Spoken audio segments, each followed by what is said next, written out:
السلام عليكم ورحمة الله وبركاته. في لحظات كده يا جماعة بتعدي في حياتنا من غير ما ناخد بالنا، بس بتكون أغلى من سنين كتير قوي. لحظات ممكن تغير فيها مصيرك، ممكن تقلب صفحتك مع ربنا، ممكن تبقى بداية جديدة الحياة انت كنت فاقد الأمل فيها. احنا خلاص يا جماعة داخلين على العشر الأول من ذي الحجة، مش أيام عادية، ده مشهد من رحمة ربنا. أيام ربنا سبحانه وتعالى بيحب فيها العمل الصالح أكتر من أي وقت تاني. النبي عليه الصلاة والسلام قال: ما من أيام العمل الصالح فيها أحب إلى الله من هذه الأيام.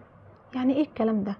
يعني كل حاجة بتعملها لله في الأيام دي بتترفع عند ربنا بحب، بتتاخد في ميزان حسناتك، بتتكتب لك زي ما تكون في أعلى مراتب الطاعة.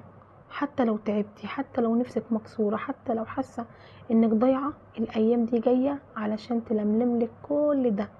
ربنا سبحانه وتعالى عايزك ومستنيكي، فاتح لك باب من ابواب التوبه والاجر والرحمه. العشر دول يا جماعه فيهم يوم عرفه، اليوم اللي ربنا سبحانه وتعالى بيغفر فيه ذنوب سنه فاتت وسنه جايه. عارف يعني ايه؟ يعني ممكن تدخل العشر دي بذنب وتخرجي منها وكأنك اتولدتي من جديد.